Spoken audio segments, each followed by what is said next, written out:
Support WrestleTalk! Enable notifications. Who are our post-WrestleMania 34 NXT call-up picks? That's what we'll be talking about today. I'm Ollie Davis, this is Luke Owen, welcome to the WrestleRamble, and this comes from a Patreon mailbag question from Jared Conaster, who asks, who do you want to see called up from NXT after WrestleMania? We're in that season. Yes. We're probably going to see some on the Raw after Mania, we're going to see some on the SmackDown after Mania, and then maybe we'll even see some when the Superstar Shake-Up comes. I really hope they don't use that, because I feel like everyone just... WWE are really good at coming up with a bit of verbiage, and then everyone makes fun of it for a few months, like, that sounds stupid, but then they say it so much, everyone else just uses it as normal. The Superstar Shake-Up is abhorrent as a term, and it's only something I've remembered how much I hate that term recently. You are very angry about it. Let's call it a draft. Let's be grown-ups. It's not a draft anymore. Vince McMahon has changed his mind on these things. They don't do drafts anymore. So I read somewhere that the reason it was called a Superstar Shake-Up rather than a draft is because it wasn't a full year after, and at that time they were toying with having 2 Superstar Shake-Ups a year rather than 1 draft a year. So that's why they called it a shake-up, because it was only a few trades rather than a full-on thing.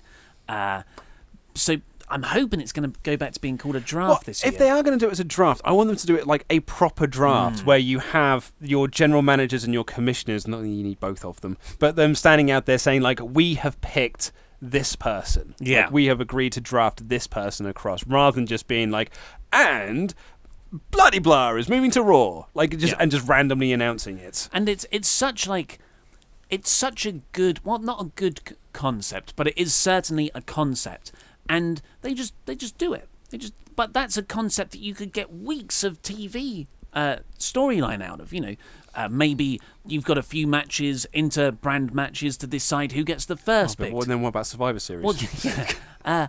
But like you could actually build this up. It's baffling to me why they don't put more investment around the idea. Are you just asking them to do it better? I'm just asking them to do it better. Yeah, it's an open goal situation. It's such an open goal situation. I don't know how they muck it up. But back to the point at hand. The question is, who are our NXT call-ups post-Mania? So I think my first 2, if I was drafting. How many are you going to do? Well, I don't know, because just gonna improv this. Like, I don't write down notes like you do.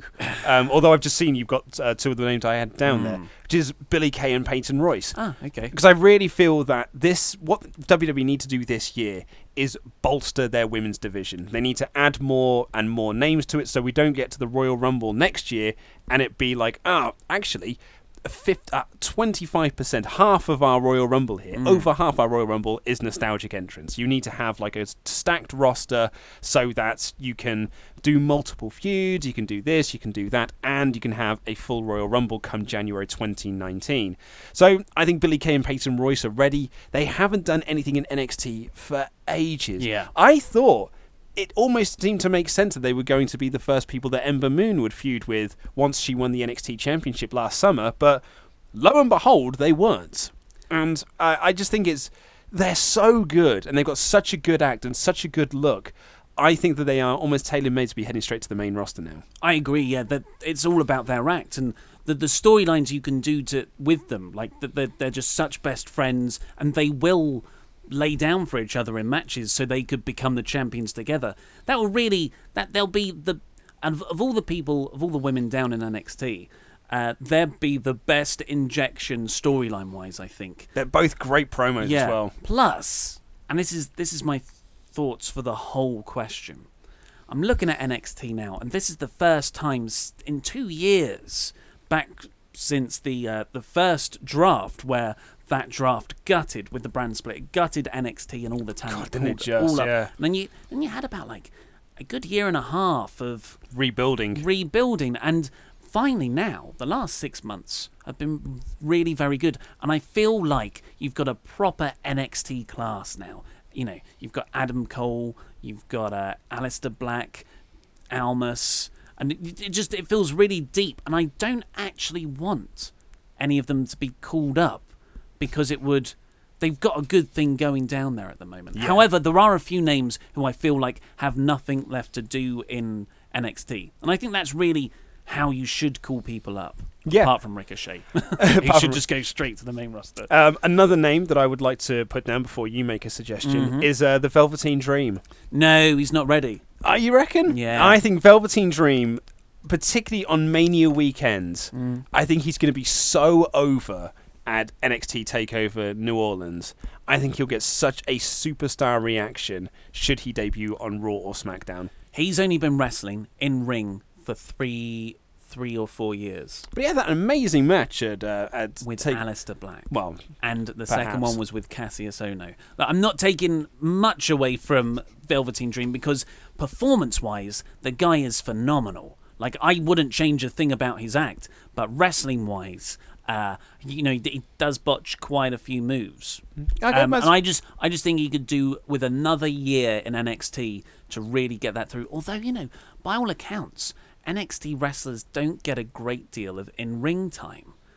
Whereas, really? Yeah. If you're a trainee, you're not running shows all the time like Raw and SmackDown. They mostly are. The dates are much fewer. Much fewer, yeah. Yeah, and you do most of the dates like the TV tapings are all condensed into one, and then you run weekends, and not everyone's going to have a match every weekend. So apparently, if you're like the trainee levels of NXT, only wrestle about 20 matches a year. Wow. Yeah. That's why the actual NXT wrestler success rate isn't amazing. The NXT project is really just sort of taking good guys from elsewhere and conditioning them to the WWE style. As far as homegrown stuff, it's actually very little. Whereas the New Japan dojo formula, where you go in and you are wrestling matches over and over again in front of live crowds from, like a fortnight into your training, and it's just about getting those reps in, all on the basics. They have a ridiculously high success rate. They have small classes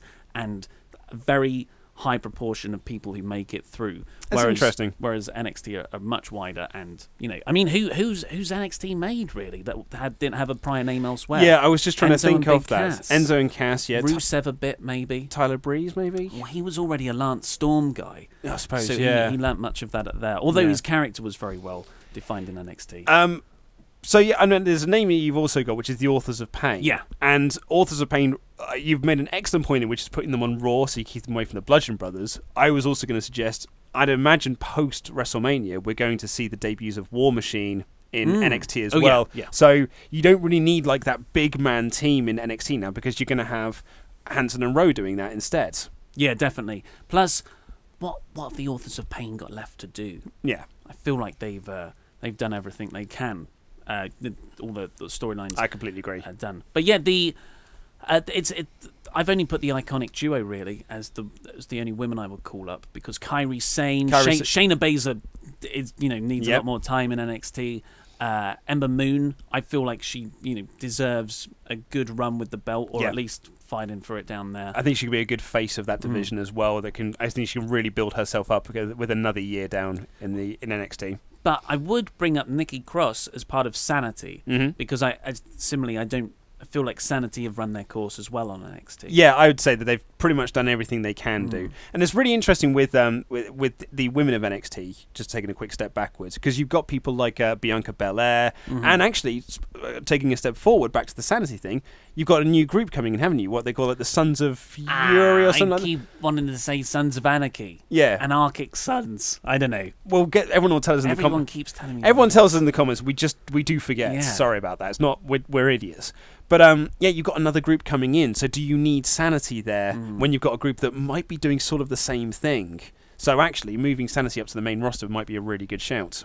Any others? That's all I've got. I'm trying to think if there's anyone like, particularly from that the North American Championship match. That's kind of where I was looking at for people. And actually, if Aleister Black is winning the NXT Championship, love to see Almas go up to the main roster with Zelina Vega, because they're a really good act. They'll get split up right away. Well, obviously, yeah. But also, I'd really like to have seen, before this stipulation was introduced, I thought we might see a Johnny Gargano call up, but now the stipulation is that if Gargano wins, he's reinstated into NXT. So it would be really weird to win a match where you're reinstated to NXT and then move up to the main roster a couple of nights later. So as much as I'd really like to see Johnny Wrestling and Ciampa move their way up, because they're so good, Ciampa in particular, like what a comeback that man has had. He's a true heel, and it's so great. But he's so good, he doesn't even want his t-shirt sold on WWE.com. Old-fashioned heel. Old-fashioned heel. So as much as I'd love to see them on the main roster, maybe they need to stay in NXT for a little bit. Did you ever listen to... Sorry, that was a good sign-off. It was fine. This section. Yeah. You and I are very good at knowing when we're ending segments. But did you ever listen to Ciampa's Art of Wrestling podcast with Colt Cabana? No, I think you've asked me about this before. Yeah, it's very, very interesting. Went through some dark times. Talks very openly about how he tried to kill himself. Oh, wow. Yeah, it's dark. But, yeah, sorry, that was a bad sign-off. Oh, man, we're ending on a bummer now. Let's go into the next question. Isaiah Webb asks on Patreon again. Of course, if you want to send any questions into the WrestleRamble, you have to be a Patreon pledger. But at any level, from $1 to 300,000. So go over there and see. We haven't got a $300,000 we do not. reward. No, our highest is... What would it look like? Well, I mean, considering the $500 level is you get to suggest, taste pending, a wrestle sketch scenario. What would you do at 300,000? Would fly you to WrestleMania? Yeah. I mean, technically, you already pay for that. Well, I would just leave. You won't hear from me again, Patreon or whatever. So leave me to do everything. Isaiah Webb asks, the Young Bucks have had a great amount of success, winning championships in almost every company they've worked for, while also making money with six-figure contracts and getting endorsement deals without being associated with the WWE. However, they are often criticised and described as overrated, unoriginal spot monkeys who rely on the use of excessive super kicks and high dive spots to get their matches over.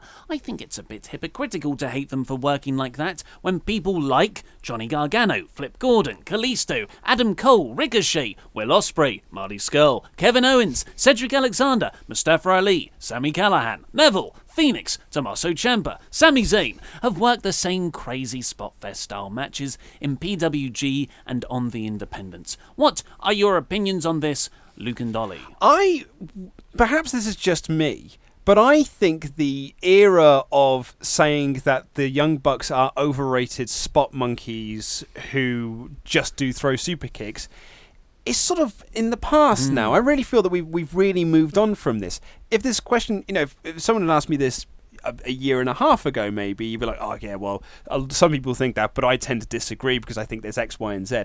But now I think that the Bucks have really moved past this, and I think they are now they've just established themselves as like one of, if not the greatest tag team on the planet, who can have really great psychological matches. They're excellent Matt Jackson technicians, and they can do those sorts of matches. They don't rely on just doing big dives or making loud noises or just lots of claps and things like that. They are now excellent pro wrestlers.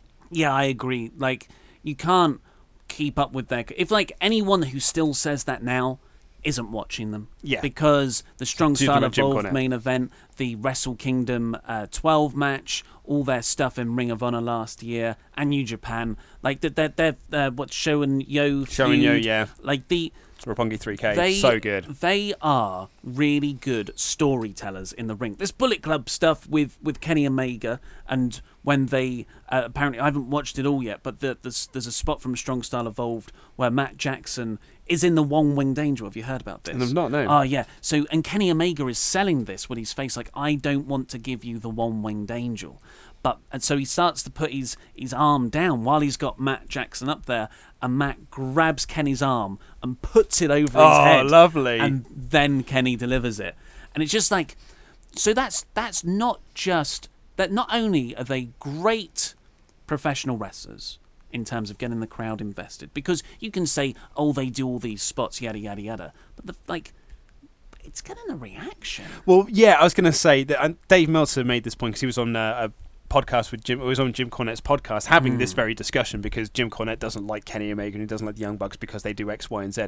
And Dave Meltzer just kept saying, "It's like, well, I've been in the buildings when they do this stuff, and it really gets over, and the crowd pop for when they do this sort of stuff. So, I mean, if it's getting over, why wouldn't you do it?" Yeah. Like, and it's such a simple way of looking at it, but a really smart way of saying, like, yeah, I mean, they do this stuff, they get huge reactions, so clearly maybe it's just wrestling style is changing and the way that people watch wrestling is changing.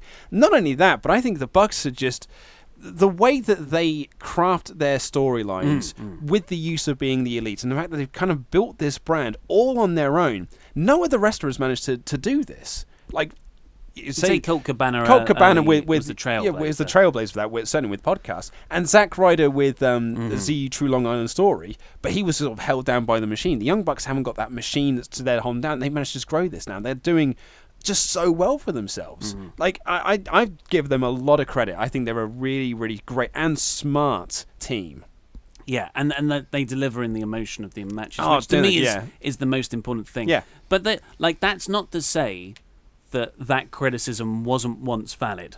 Like, as much as I love them, I wouldn't defend them to the ends of the earth, because sometimes the stuff they do isn't to my taste. Like the Kenny Omega stuff sometimes, or you will not find a bigger Marty Scurll fan than I. But sometimes when he cheats too goofily, and I'm just like, oh, I wish you didn't do that in this match. I think I might know someone who's a bigger Mighty Scale fan than you. Who? Patreon backer Courtney Summers. Courtney Summers. Yeah, Courtney Summers. She might be a bigger Marty Scale fan than you are. But it's interesting as well, because there's two names in here that in his big long list of people that people praise but then often criticize the Bucks. And it's a match that always brings this conversation up with me. It's Ricochet and Will Ospreay. That match that they had, there was a huge portion of the wrestling community that was just like one of the best matches of all time. It was just so good, so inventive, that's the other. But then there was this other half that were just like, it looks like ballet, and it looks far too choreographed, and that's not professional wrestling. So I don't think that there's no right or wrong answer in this. No. But for my personal thing, I think that the Young Bucks have really moved past this. They're just spot monkeys. Criticism. Yeah, it's a nice way to put it there. Like, what is professional wrestling? That it means so many different things to so many different people. You can't really.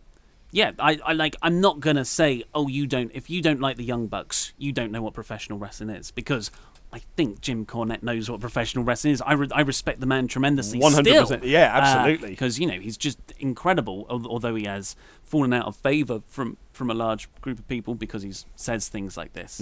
But if he's an excellent booker. Yep. And Ring of Honor. Just go back and watch Ring of Honor 2010, 2011 when he had the book. Great stuff. Ben Dowling asks, will Luke and Dolly be attending the Raw and SmackDown TV shows when they come to England in May? I think so. I mean, we haven't got plans. We haven't got plans to go yet. We were invited last time. I don't know if we're going to be invited again, because we got invited and then trashed the shows. Yeah. Well, I don't enjoy the TV broadcasts. No. Well, they're doing the TV in London. I thought they were doing a TV in Manchester this time. Oh, I don't know. And so maybe if it's a house show. Yeah. I don't know. Lendl Brenson writes, hello, guys. Now that Mark Henry has been inducted into the WWE Hall of Fame, well, pending, although it is going to happen, that's not like they're going to swerve. Or he might, if he comes out in the pink jacket.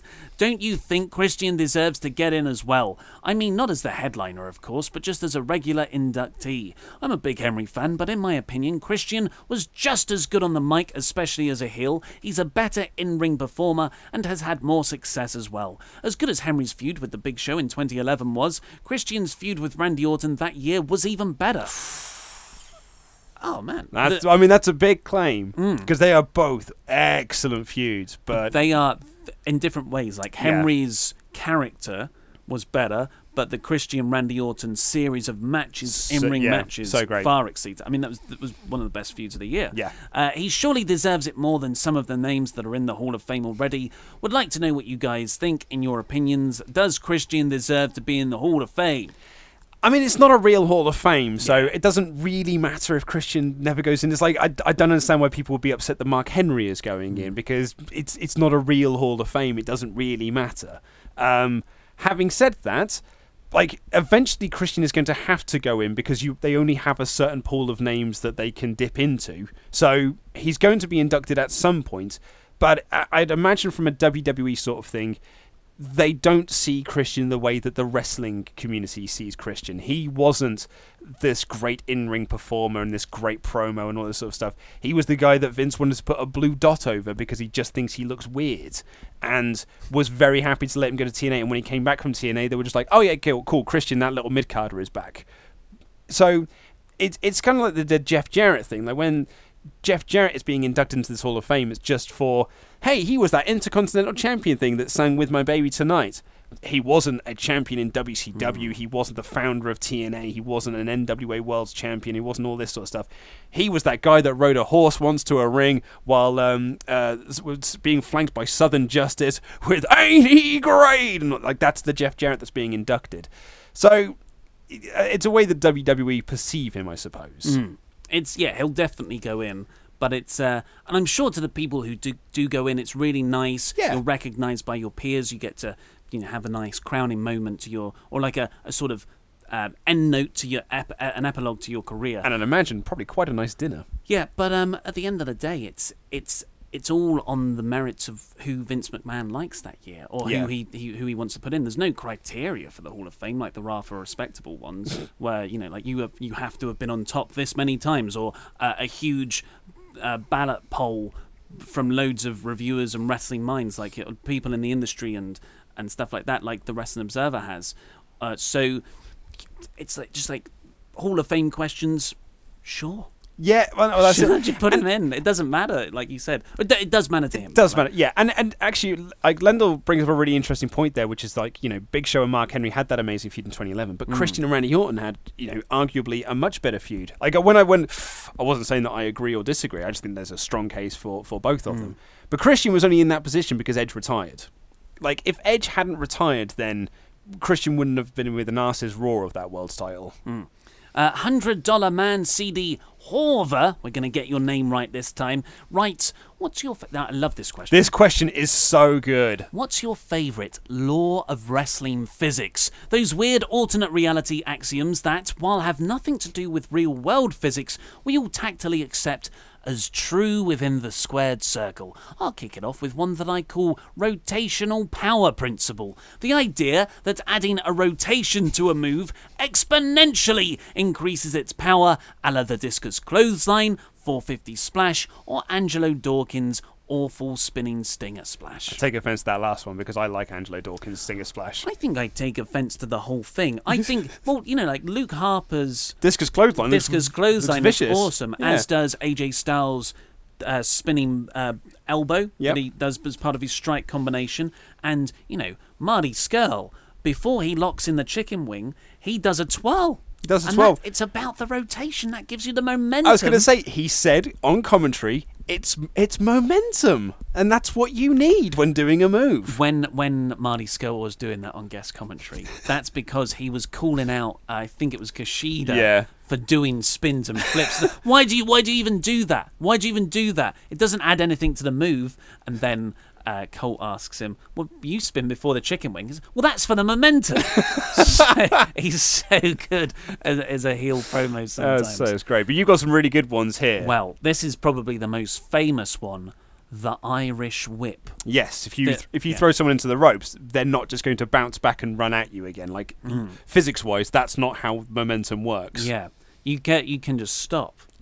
You can, well, from the moment that someone pushes you into the ropes, you could stop after one step. Yeah, just like, I'm just not going to run now. Yeah, but you not only take the steps to hit the ropes, you bounce off the ropes and then take the steps back. Because you've been thrown so hard against those ropes that you have to run back. Yeah, but it's like, it's part of the wrestling law. I wouldn't take that away. Yeah. Because it makes stuff so more dynamic. It's the same with, like, it's not really a sort of a law of wrestling physics, I suppose, but whenever John Cena is doing his comeback, everyone always goes to throw a clothesline that he can duck underneath. Yeah. If you're wrestling John Cena, just don't throw that clothesline because he will duck it and then he'll suplex you. That's just bad scouting, though, on his opponent's part. Really is. The one that I don't actually like, though, although The Mist. You don't Mist? I love The Mist. Love that. I never bought into it. I never buy into it, really. No, I think it's cool. I think it's a really nice, it's a good, colourful spot. I'm a fan it's of just them. like the referee how can you not see something's gone awry here? Yeah. I think it makes everyone look stupid.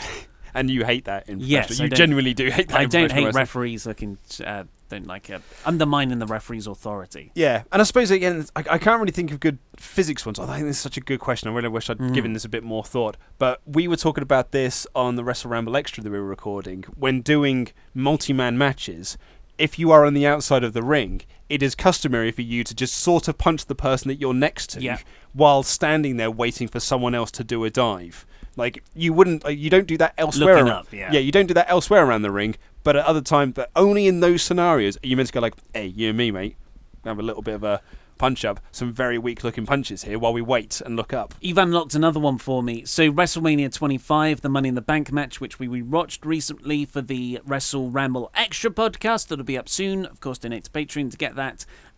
There's a spot, a very dangerous spot, where Shelton Benjamin does a senton on 6 other people in the Money in the Bank match off a huge ladder on the outside. Oh, I know exactly what spot you're going to say.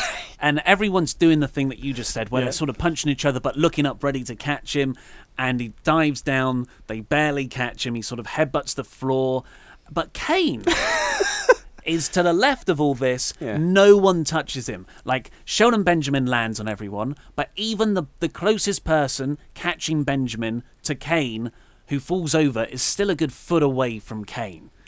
But he still falls over. Yeah, well, it was the explosion of Shelton Benjamin hitting the ground. The shockwave, woof, and it took him off his feet and sent him backwards. Then he sells that for 3 minutes. Well, the force of it. He jumped off a big old ladder. He's a big guy. I can buy into it. There's also a Joe Rogan, like 2 weeks ago, I think, he had a big wrestling fan on. And Joe Rogan appreciates wrestlers, but he doesn't really like wrestling. He doesn't get it.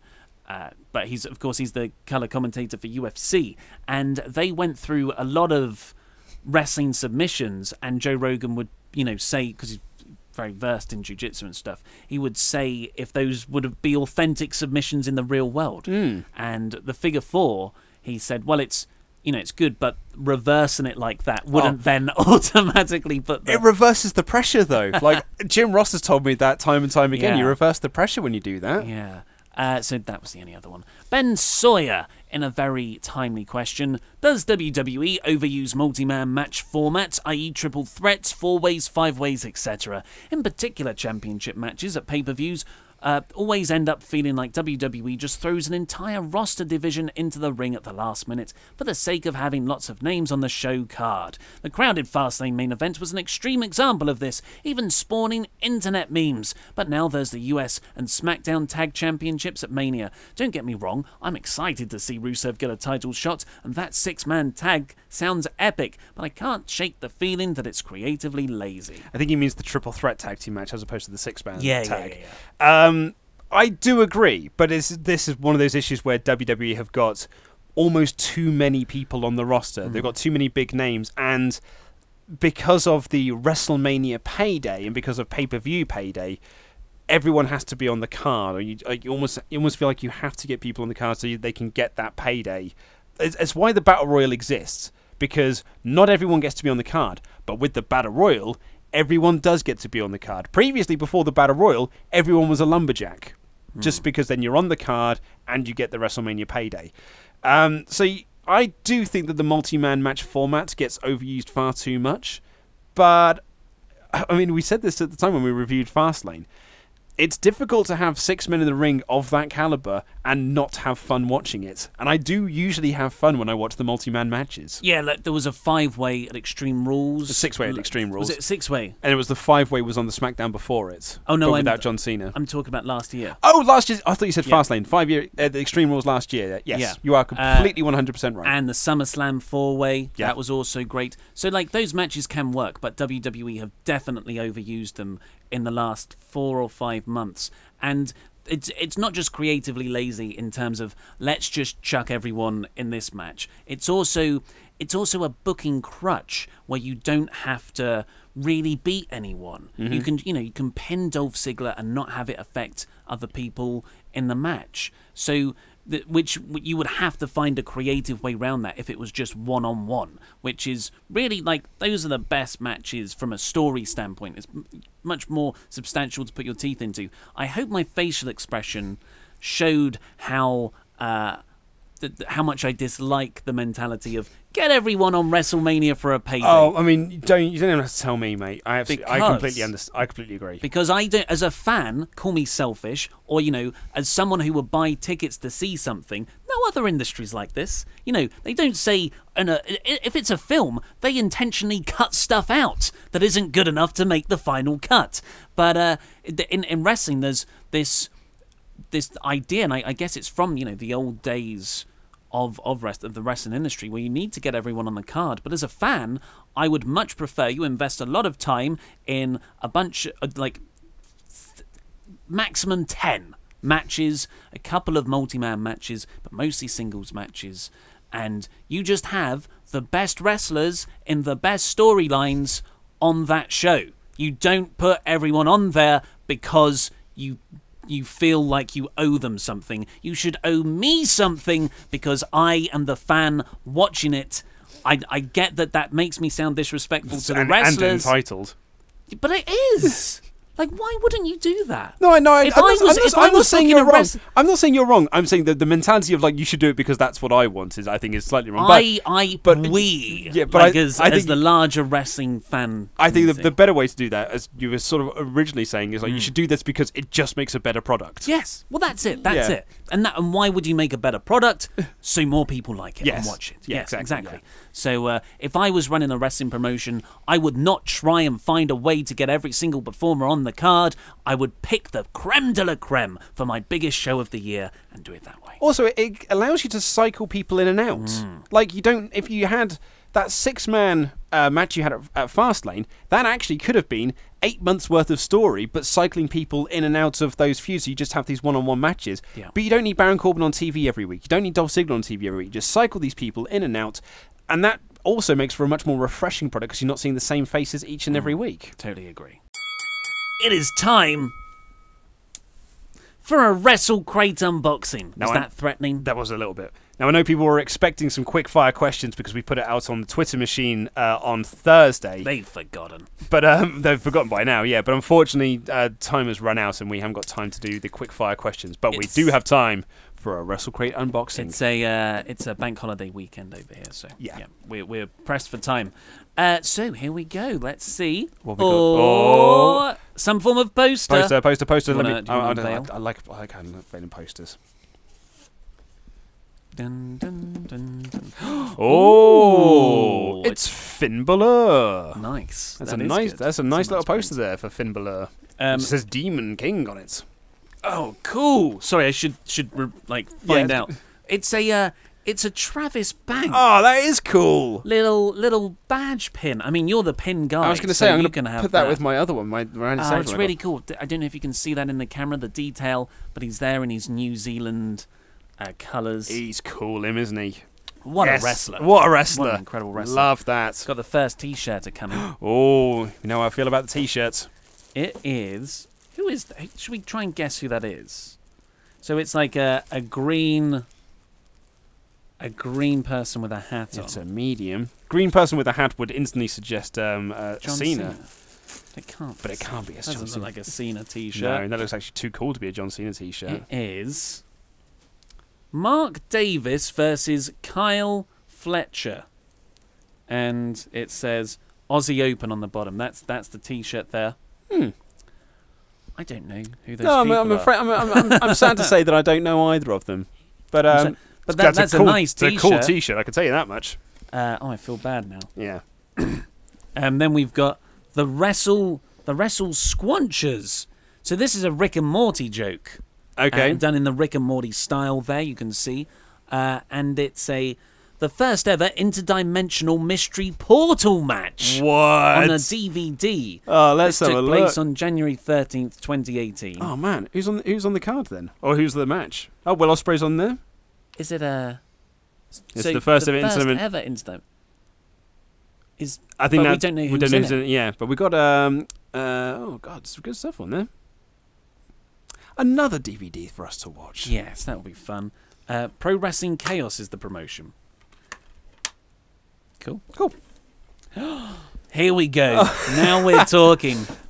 It's the WrestleTalk magazine issue 3. Well, that I know. That is a hell of a magazine. That is a heck of a magazine. With the top 50 women's wrestlers on the planet. The WrestleTalk Women's 50. And all the Royal Rumble stuff. If I can find it. Here is the WrestleTalk Digest. What WWE can learn from the first ever Women's Royal Rumble. Luke Owen investigates. Oh, and maybe the page after. Where's my one? There it it is. is. WrestleTalk Diaries. That was your hour-by-hour breakdown of us watching Wrestle Kingdom 12. Well, hour by hour.